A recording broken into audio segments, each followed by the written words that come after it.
that says it's possible to change sex and that any man can claim he's a woman. We have 6 main concerns. Firstly, the poor anti-democratic process. Secondly, that the supplementary order paper and the other documentation doesn't tell the full story. Thirdly, that big changes require good evidence.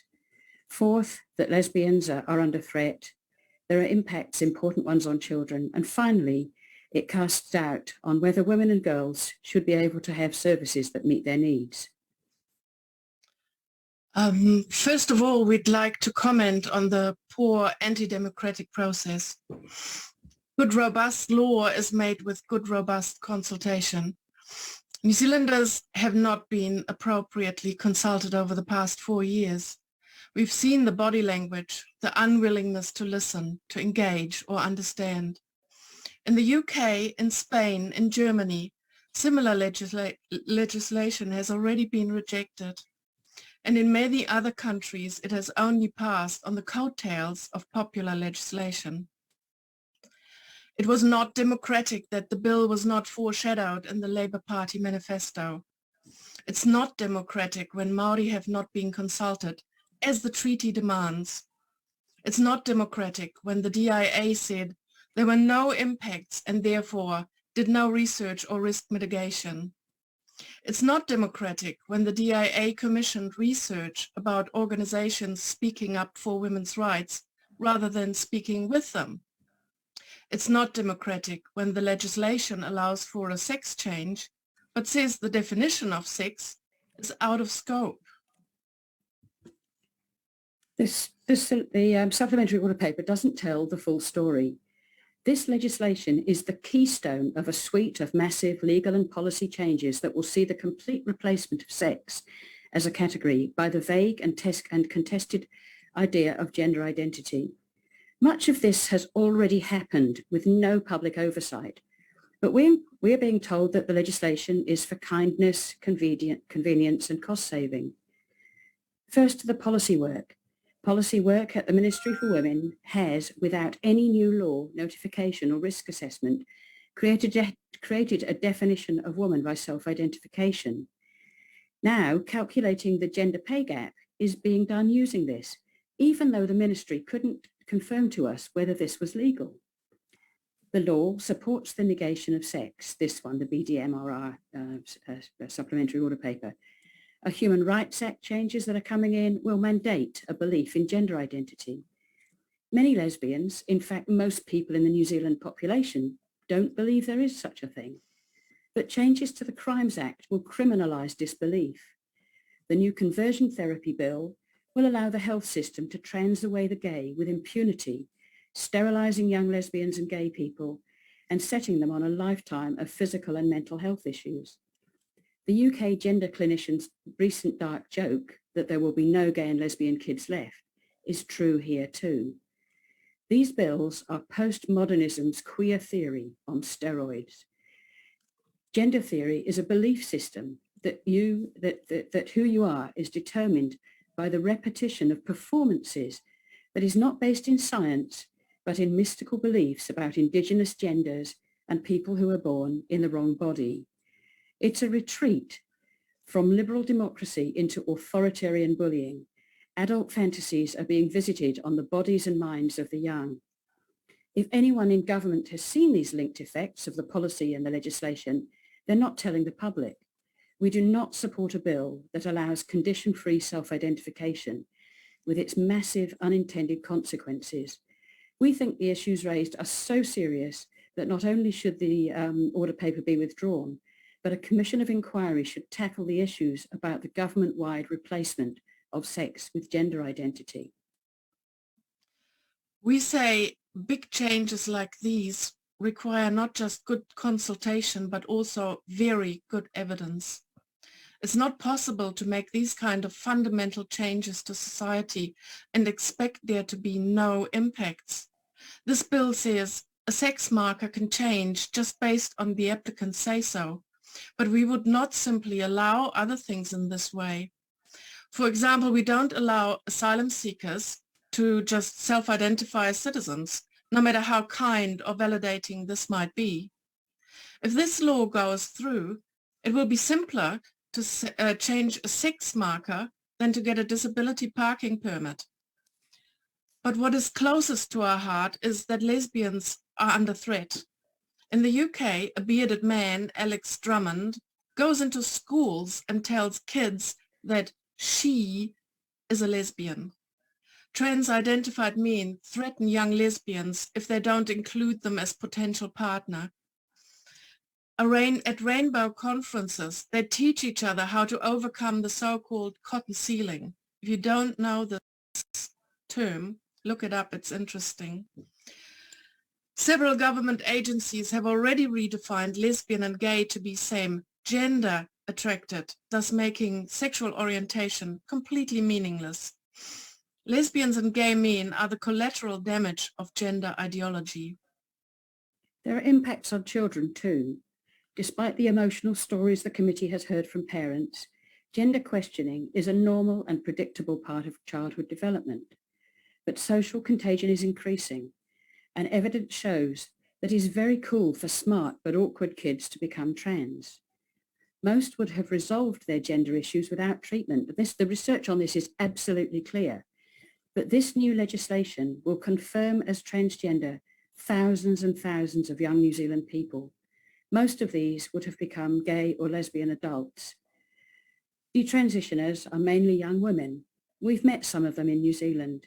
Thinking they were male, they've had gender-affirming psychotherapy, one-sided, as you understand, medicine and surgery. They subsequently realised that among the causes of their belief were misogyny and homophobia. All of them are now lesbian. In New Zealand, we believe that children are being medicated significantly more freely than in Australia and in the UK. The data we have shows that it may be even as much as 10 times higher. We can guarantee that if there is not a commission of inquiry now, there will be a much more poignant one in a decade or two. Can we... go Sabine quickly. I just want to take a couple of questions before you go. So you've only got a second or two left. So we're asking, should women and girls have services that meet their needs? Women meeting together created the feminist movement. Lava helped draft the Human Rights Act to include lesbians. And this, plus the Bill of Rights, protected our rights. But there's much more work to be done to prevent violence and to support girls. But these laws are now being eroded from within. If sex is drained of its meaning, girls' and women's rights disappear too. Most affected by this law are women who are vulnerable, prisoners, women who have been raped, women using refuges. They are in no position to take out court cases, which will be their only option to retain their sex-based provisions. Instead, like in Scotland, for example, women are just silently retreating and relying on family and friends. UK research that 100% of women appreciate single-sex services, even when parallel ones are available. This bill grants not human rights, but special and excessive rights. Excessive rights to privacy, reinvention, and appearance medicine will have unforeseen and grave consequences. There's a guarantee that these excessive rights will be used dishonestly. Breaches of trust and increased alienation in the community are the likely outcomes. We believe the bill will be a millstone around the government's neck and a disaster for women and children. The aims of both trans people and women can be balanced through principled, simple arrangements, yet the government hasn't sought them. Indeed, the Minister and the Department of Internal Affairs have made it clear they think no problems exist. We challenge the Select Committee to stop this legislation and to propose an open process that ensures the good faith listening that occurs from almost all other legislation. We oppose the changes because this bill is a Trojan horse to remove sex as a category and to replace it with gender. Only females can claim women's identity. Thank you. Thank you, Dan. Thank you, Celine. Deborah, you have a quick question because we've run a little bit over time. Yes, I do have a question. It's a claim you've made that this is a very big change, but already people can change their gender identification on their passport and on their driver's license, which are standard forms of identification with just a statutory declaration. And all this does is create a parallel process for birth certificates instead of having to go through the family court process. So it just makes a process easier. So I'm struggling to understand how that is regarded as a very big change. Deborah, neither of those changes were made with any public consultation either. I think at the time it was regarded as ultimately 100% likely that all of the people making a claim on those new regulations would have had a sex change. But in fact, between 80-90% of the men who claim that they are women have no surgical changes whatsoever. Some of them don't even take estrogen.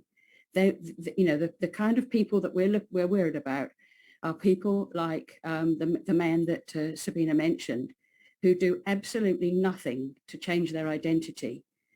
And that what will happen if we create a regime where every woman feels concerned if she approaches a man in a place where he shouldn't be, and then he claims that in fact he's a woman, then all of those women are very vulnerable. What's happening overseas is that people are being encouraged not to take, women particularly are being encouraged to keep their eyes averted, to not worry if somebody in one of their private spaces looks like a man. That's what's happening. And it has caused multiple instances of abuse to women, and the kind of hostility that women are facing at the moment is when that happened in, I think in Los Angeles, the fact that women had seen a sex offender in a women's spa was they were then attacked in the streets for being transphobic. That's what's happening here. We're living in a very, very toxic environment where not transgender people themselves, but trans ideology is creating an enormously negative effect on any claim that women have on their rights. And this is apparent by, if I don't know whether you've ever read, but I do encourage you to read J.K. Rowling's essay on, which caused a huge amount of concern. It's been widely panned by transgender activists as being transphobic and hateful.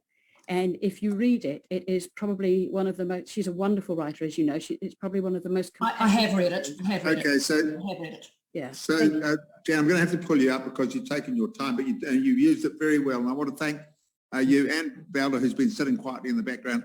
Thank you for the effort you've gone to make your submission. Well, I do hope that it's given you some pause for thought, because it appears to me that most of the people who've had the chance to be spoken on this panel and the other one have not received the respect that they're due as members of the public, giving up their time to prepare good quality information. And I feel very, very strongly about that. Thank you. Okay, well, I think that I'm not going to, I can't comment one way or the other, but I think that we've done pretty well on the whole, because it's a very challenging topic for both our submitters and for our select committee, clearly. So thank you for coming on. And we'll move on to our next submitter, who I think I saw in the background a minute ago.